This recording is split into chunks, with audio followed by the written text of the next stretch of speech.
Kissinger tried to do the same thing. Trump attempted to do it, and they called him a Russian agent. And now what are the results? China and Russia are cooperating. Iran might join this axis, and the entire world is up in flames. They wanted to shut me up while they arrested me at an airport, tried to put me in prison for who knows how long. They tried to do it to Flynn because they wanted all the people loyal to Trump to be silenced and only the operatives to tell Trump lies in his ear, to make him believe all of this was true, to get him out of office. Because he targeted the American voters. He didn't target enemies abroad. He targeted 75 million Americans as political dissidents and enemies. I'm predicting that Trump not only will announce that he's running for president after these America First patriots win in the midterms, but that he will be elected in 2024.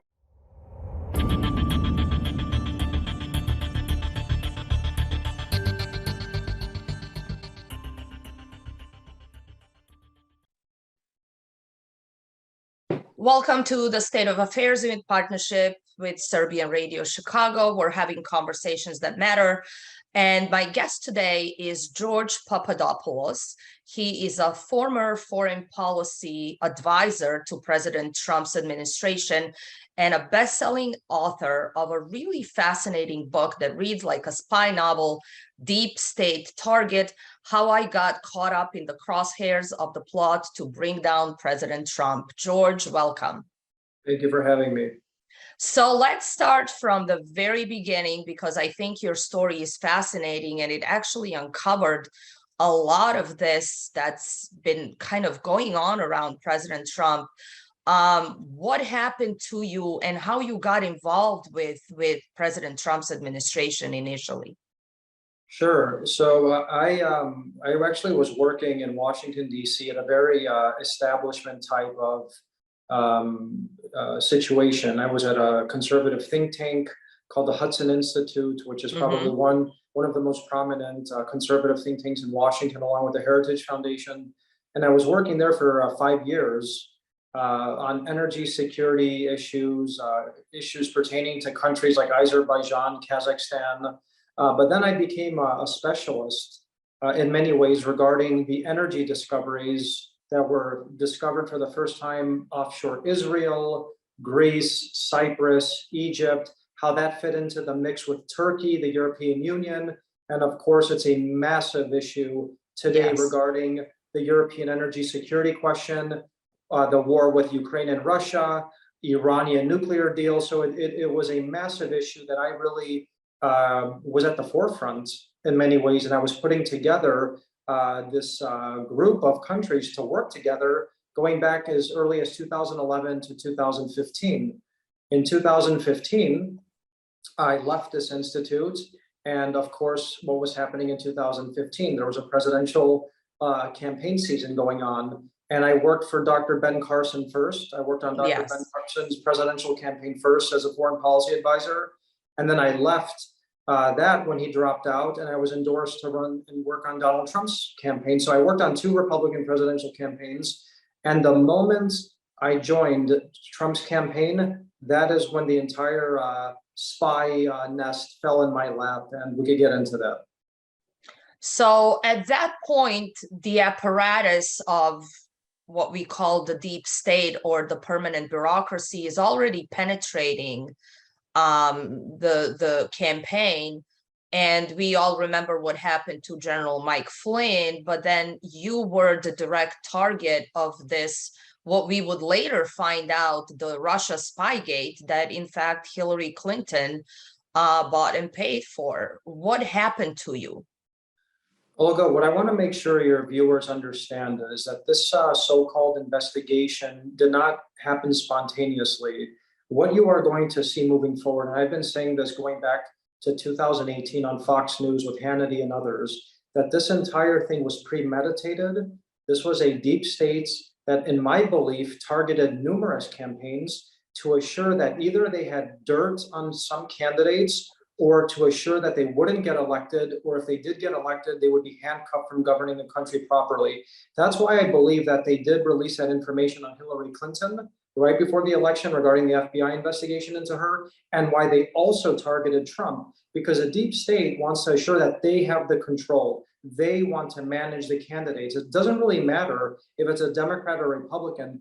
The bureaucracy, the entrenched bureaucracy is what wants to maintain power. So what I noticed immediately upon joining Trump's campaign at a time when he was going up in the ranks, he was moving up, he was going to be the nominee, that's when foreign governments got involved. That's when the Australian government, the British government, the Italian intelligence services all began to circle around me, question me, find out how their interests would be affected by a populist nationalist candidate like Donald Trump.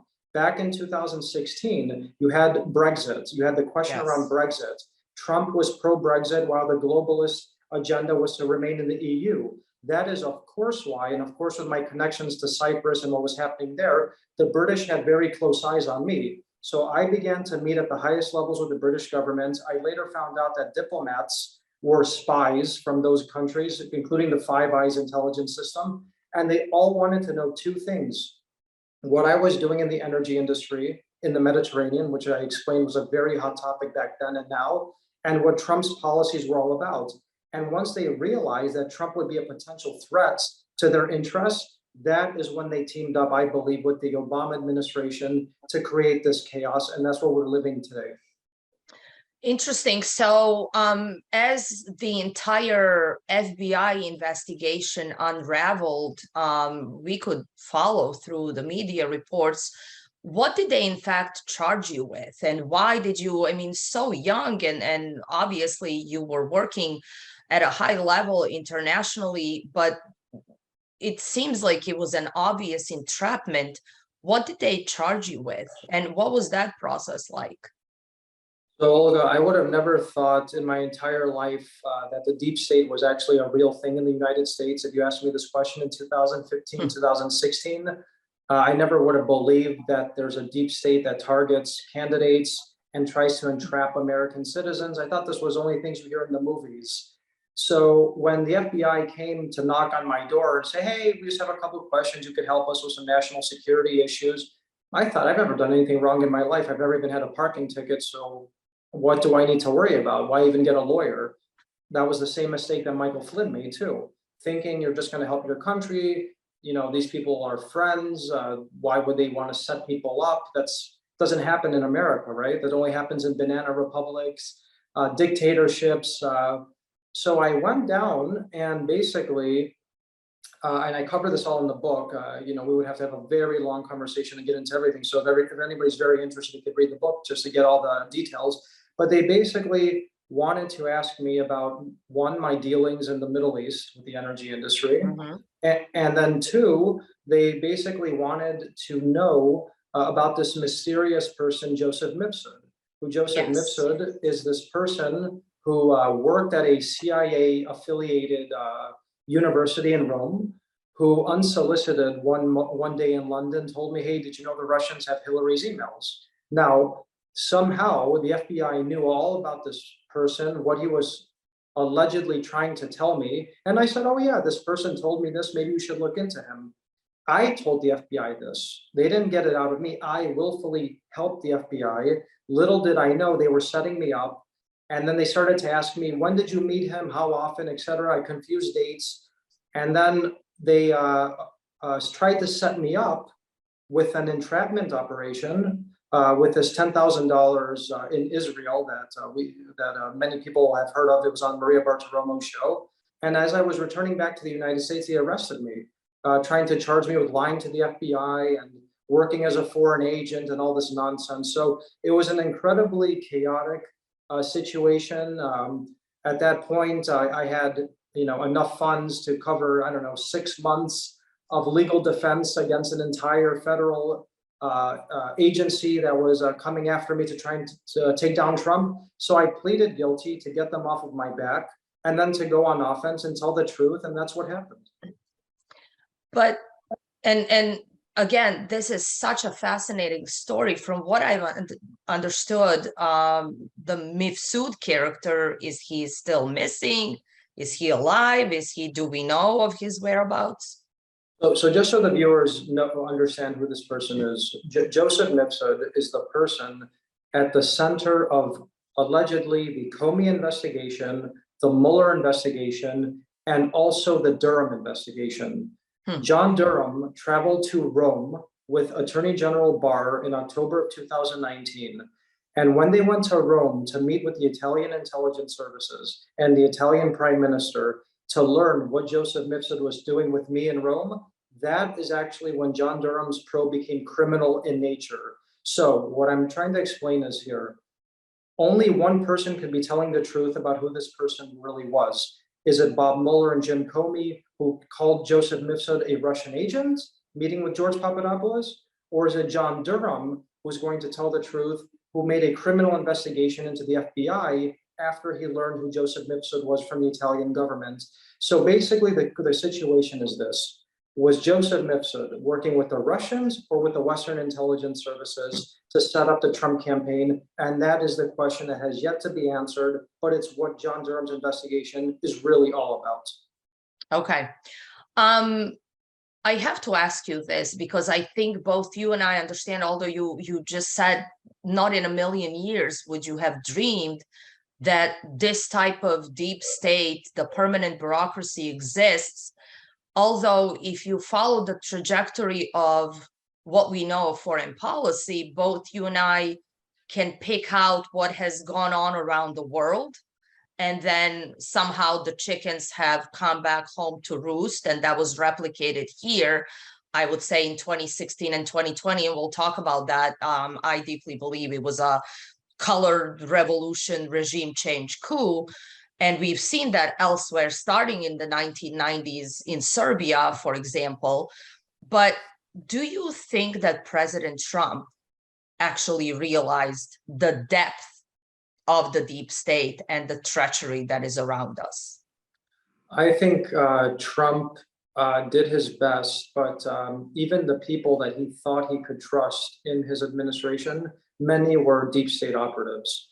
And Yes. by deep state operatives, I mean that their loyalty was not to the president, but to the system, to the apparatus, to the bureaucracy. I think that is exactly why Donald Trump, before I started to speak, or at least my girlfriend, now wife Simona, started to go on shows like Hannity in 2017, others, George Stephanopoulos, and start to give hints of a new narrative, that he was completely on defense. He didn't know what to do because all he kept hearing in the media is, your campaign was working with the Russians, you're a Russian agent, Putin did this, Putin did that. It was only after the Spygate narrative emerged, I believe in the spring of 2017, Yes. that Trump then started to say, my campaign was spied on. Look what they did to this guy Papadopoulos. Look what he was in London. This professor Stefan Halper targeted him. What else happened? Then we later found out Carter Page, Michael Flynn was targeted. There was rumors of wiretapping on Trump Tower. And that's when the deep state was terrified. It's exactly why they wanted to shut me up, why they arrested me at an airport, tried to put me in prison for who knows how long. They tried to do it to Flynn because they wanted all the people loyal to Trump to be silenced and only the operatives to tell Trump lies in his ear, to make him believe all of this was true, to get him out of office. That is the reality.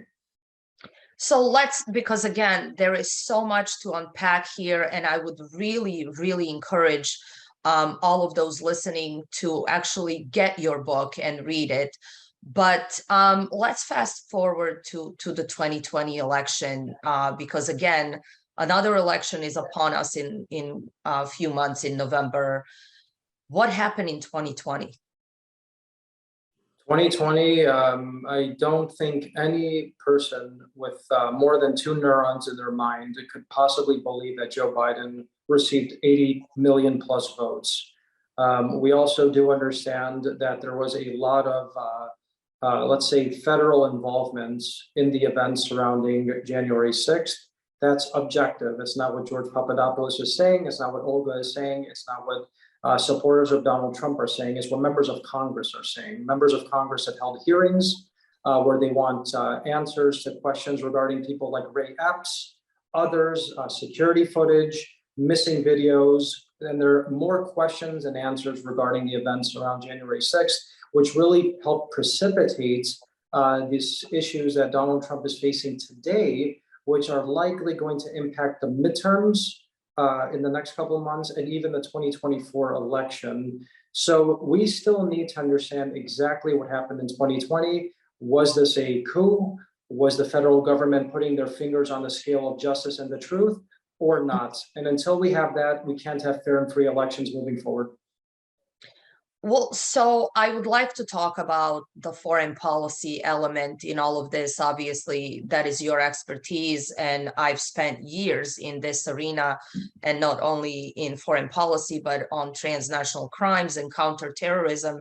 And what we have seen around the world, I just mentioned, starting in the 1990s with the breakup of Yugoslavia, with bombing of Serbia, looking into Arab Spring, looking into the events that have taken place in the former Soviet Union bloc, what we have learned to call colored revolutions and regime change, that I would say our deep state or that permanent bureaucracy has been affecting that type of change all around the world, that came back to directly target not just the duly elected American president, but the American people.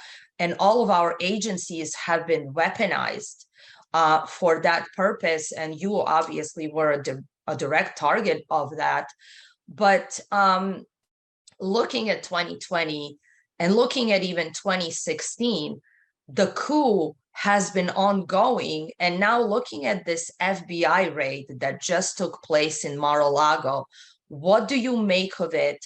And how do we move forward from this, not just into this November, but into 2024? What is it that they're trying to do, actually?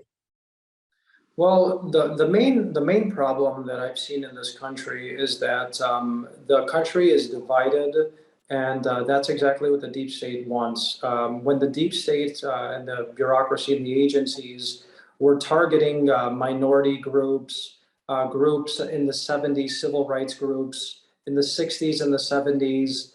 That now has been transferred, and Martin Luther King, for example, that has now been transferred to groups like Donald Trump supporters, conservatives, constitutional loving Americans, and people on the left are cheering that on. They're cheering that their fellow Americans are being persecuted by the DOJ, the FBI, and they view this as a good thing that should be happening. If you don't agree with a political opponent, it's better for the FBI to raid them instead of having political discourse. Now, that is completely unsustainable in our republic, and there's nothing more dangerous or corrosive to our system than a two-tiered justice system. Now, the reason I mention this is because while the Democrats might have power, and they're doing it to Republicans now, what will happen if a Republican takes over in 2024 as president, and then they weaponize the Department of Justice against Democrats? Then our entire system collapses. So what the American people need to do is they need to wake up. They need to stop supporting state abuses of power against political opponents, go back to political discourse, and defund this entire gross bureaucracy that has become so large that has gotten us in endless wars in the Balkans, in the Middle East, Afghanistan, potential wars with Russia today, China, etc., Iran, and wake up and realize that you're being taken for a ride, and this has to stop. And that's why, as the midterms are right around the corner, if you're a Republican, make sure you vet your candidates, see what they want to do with these agencies, see what they want to do with the permanent bureaucracy, see what their vision is for foreign policy, and make sure they stick to it, because this midterm will be more important than any in modern history. So let's talk about Ukraine. Obviously, after the fiasco and the pullout from Afghanistan, a lot has changed. The world was peaceful during President Trump's administration, and the moment it changed, and I think we all anticipated that this was coming, chaos ensued around the world. And you obviously mentioned that we're probably closest than we ever were, even during Cold War, on a brink of a hot nuclear war with Russia, with China, even with Iran. So none of this, these are all deeply flawed Democrat policies, foreign policies, that have wreaked havoc around the world. And here we are back again. What do you think is going on truly in Ukraine? Ukraine, I actually had, I guess, the pleasure to accompany my wife for a documentary that she was shooting, that she shot, I should say, last summer called Revealing Ukraine 30 Years. I was part of a trilogy with Oliver Stone, and she was the head interviewer, where she interviewed all the major political leaders of Ukraine over the last 30 years, from independence to the current situation. And basically, every single one of these leaders, except the nationalist leaders, were basically saying that we're a client state of NATO, of the United States. This is coming from their mouth, not mine. You can watch the documentary if you'd like, and you could see what they say yourselves. And basically, we're a buffer zone between the European Union, NATO, and Russia, and that we've been promised many things, and that because of this, we're emboldened to take back territory and to kind of stick it to the Russians. Now, that, I believe, was the same strategy that Saakashvili pursued as well in Georgia, if you remember what happened there. And he went and attacked Russian positions, and then the Russians went and took over parts of Georgia that are disputed today because of that emboldenment, that delusion that you can go and start a conflict as a smaller country with a large power like Russia, and there wouldn't be consequences. So I think it was a lot of miscalculation on the Ukrainian parts. I also believe it was a lot of their inability to negotiate directly with Russia, and they were using many mediators and third parties to get involved in their domestic affairs, which caused this issue. And I also believe that my true belief is, and I actually was in one of Italy's largest newspapers during the first couple of weeks of the war. It's called La Repubblica. Yeah. And they interviewed me and they said, well, what are your thoughts on this? And I said, this is exactly what's going to happen. The country is likely going to be divided.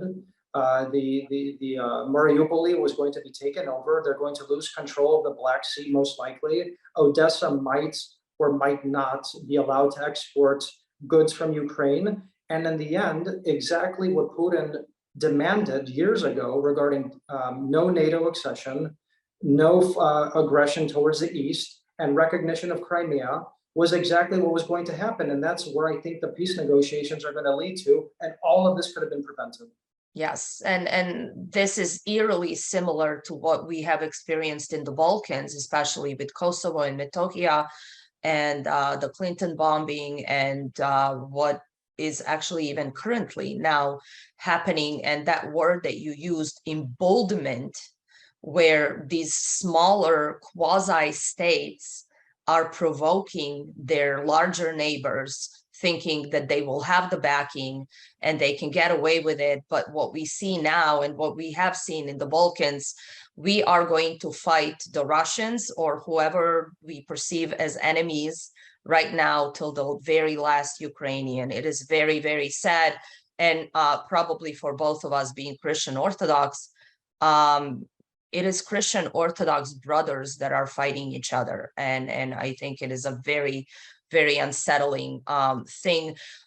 You mentioned something on your Twitter about Iran, if I think yesterday.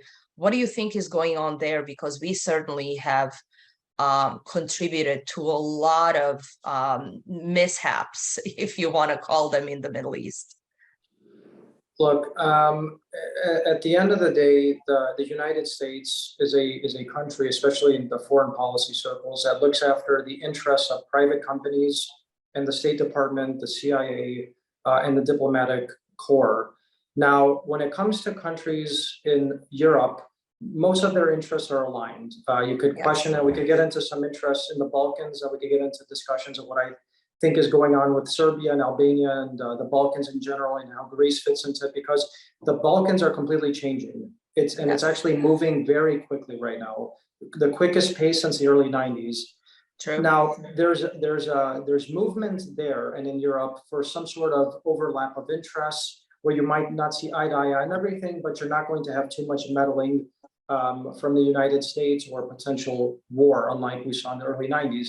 With Iran today, the United States in reality should not share any core interests with them except to fight radical Islam. but Iran has its own radical Islam issues as well. They do instigate, I guess, patron states in many ways of the United States and the Middle East. And it's going to be very hard to see eye to eye unless there likely will be a regime that is different than Iran. With Russia, I think there is much more that the United States can work with. I actually was the only member of the 2016 campaign that did give an interview to the Russian media with Interfax. And you could read the interview. It was about sanctions and about China and Russia. At the end of the day, the United States' biggest political and security threat moving forward is not Russia, it's not Iran, it's not a country in Latin America, it's China. The entire theory of working with Russia at the geopolitical level was to hedge against a growing China and not to unite China and Russia. Kissinger tried to do the same thing. Trump attempted to do it, and they called him a Russian agent. And now what are the results? China and Russia are cooperating. Iran might join this axis, and the entire world is up in flames. That is the reality. And the entire world is, in fact, changing, as you said. So do you think we are certainly moving from that unipolar world into the multipolar world, particularly with Russia and China and even India and Brazil and Saudi Arabia and some of these nations joining these efforts, particularly with your background on energy security, which is a really big deal right now? I believe that we are beyond the unipolar moments, and that was because of failed U.S. leadership over a series of administrations, not simply the Biden administration, even though it's a chaotic, disruptive administration. I think a lot of George Bush's administration led to this decline. Bill Clinton's, I think Donald Trump was the only president in modern history who did try to revitalize the American dream, America's standing in the world, and to improve the situation at home. But with a weak America, you're going to have an unstable world. And that's exactly what's happening. You're going to start to see maybe not a new Cold War, but you're likely going to see more regional arrangements, almost spheres of influence around the Middle East, the Balkans, Eastern Europe, Southeast Asia, the Pacific. And that's where you're beginning to see countries aligning closer to China, economically, even militarily, in Asia, with Russia as well. You see it in Central Asia. The Balkans have now become a new, let's say, not a Cold War, but also a backyard for Russian and American competition now, which we haven't seen since the 90s, because regional countries are aligning together because they can't depend on the United States. They can't depend only on Russia. They can't depend only on China, but they're trying to hedge all of these countries while looking out for their own neighborhoods. And that's why I think you're seeing these intergovernmental agreements in the Balkans, even between Serbia, North Macedonia, Albania to some extent. You are seeing it between Greece, Cyprus, Israel, and Egypt in other cases. You see it in Western Europe. You see it in the Caucasus, between Georgia, Azerbaijan, and Turkey. This is where I think the world is going. So I don't think we're going to go into the new Cold War, but the world will be fragmented into regions while using the larger powers as patron states, all to be hedged. That's what I believe we're actually witnessing currently, and what the likely next 20 years will look like. Do you feel in this new realignment, what kind of a role is the World Economic Forum playing? And do you feel that we are going to have more totalitarian governments emerging, or we have, because, you know, all of these newly formed unities in certain regions have been swearing by the democracy that we have been exporting? Well, it seems like we are moving away from that. There's been a fear for years now of the West importing China's surveillance states, the security state in China. But the key question is, who gave the idea to the Chinese? Was it the World Economic Forum? Who was actually instructing these countries to usurp their democracy, to rip up the rules of the Constitution, to grow the state? Because one thing that people don't understand, especially younger people, is that there is nothing called free. Free means you're canceling and just transferring debt. And when you transfer debt, your taxes go up, the government gets bigger, and when the government grows, it never loses or takes back what it's gained or taken over. What we're beginning to see, and what we have been seeing for decades now, is a incredibly bloated government all around the world. That's why debt levels are at the levels they've never been throughout the world, especially in the United States. We're over 20 trillion in debt. And these big government apparatuses that are being financed by your taxes are taking their orders from the World Economic Forum, partly from China, and they're going to import those systems in countries like ours. It's already begun, and your privacy is at risk, your rights are at risk, and your civil liberties are at risk. And that's why at the beginning of our conversation, I said, while the Democrats might be cheering today that the Department of Justice is persecuting the Republicans, when the Republicans get in power, if they do it to the Democrats, our system has collapsed. And that's why what Joe Biden said a couple days ago during his speech was so divisive and daring and shameful and terrifying all at the same time, because he targeted the American voters. He didn't target enemies abroad. He targeted 75 million Americans as political dissidents and enemies. And that's something that you only see in countries like China and despotic governments around the world. Very true. And that's a great segue into what I want to talk about next, which is our internal affairs. We have a midterm election coming up. What do you think is going to happen in November? And how does this speech that you just mentioned, which I agree was very divisive, even though President Biden ran on a unity platform, there was nothing unifying, not only in the speech, but in everything he has done so far, targeting, I would say, 80 million or so American voters. What are we looking at in November?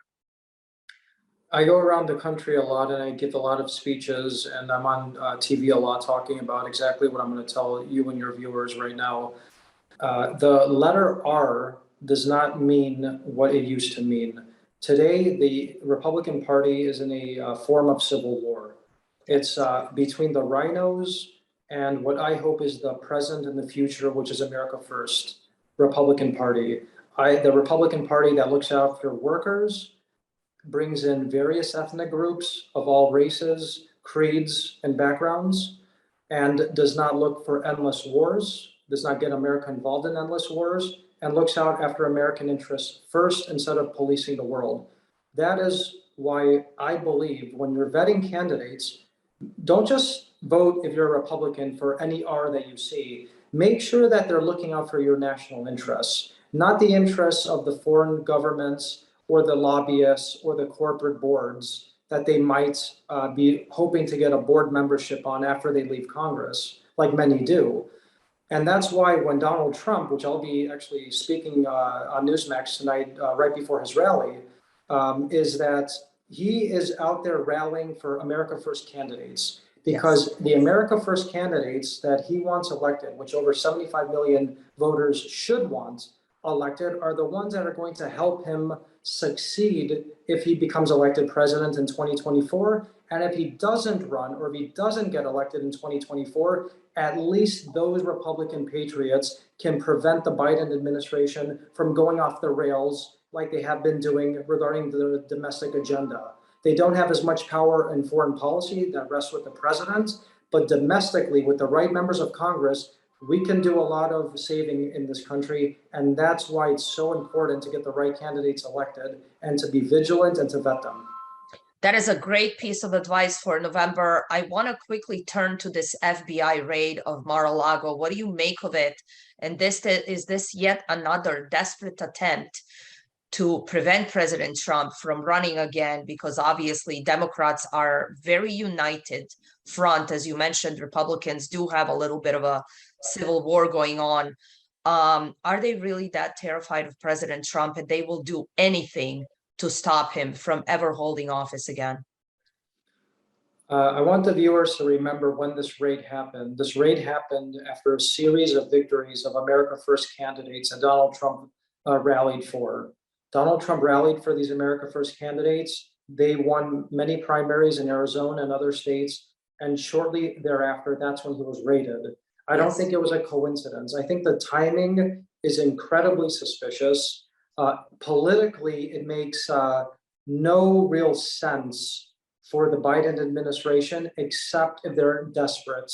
Less than 100 days to go before a midterm. I think it's simply to, one, intimidate him, to stop these rallies. That's why I'm so proud that he's holding another rally tonight, to keep going and to show the American people that he's not intimidated, that he has the law on his side, and he's going to continue to be a political force in this country. But that's what they're trying to do, and it didn't work. And actually, more so than ever, many moderates are even going with Trump now after that because they don't like what happened.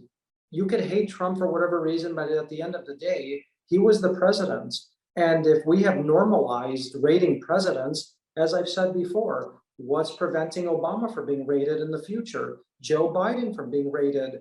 You never know what can happen. You have to stop this from becoming a slippery slope. And that's what this is really at the core of what this issue is all about.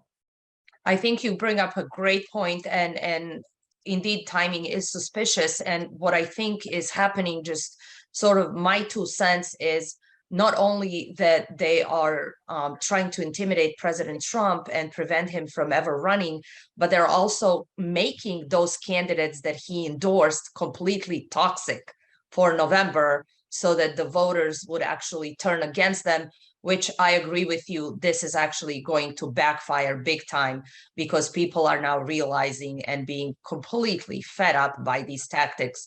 So it's not going to pan out well for the Democrats. One final question. Do you think we'll see Trump 2024?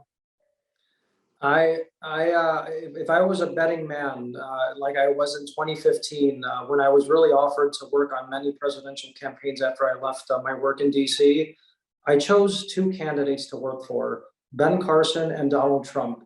And both of those candidates were the only candidates to actually be winners in 2016. Obviously, Ben Carson became Secretary of HUD and Trump became the president.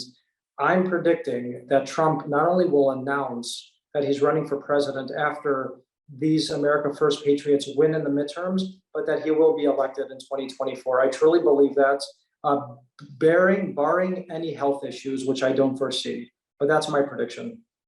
George, thank you so much. Great pleasure talking to you today, and I'm sure we're going to do many more of this. Thank you so much. It was great to talk with you. Thanks.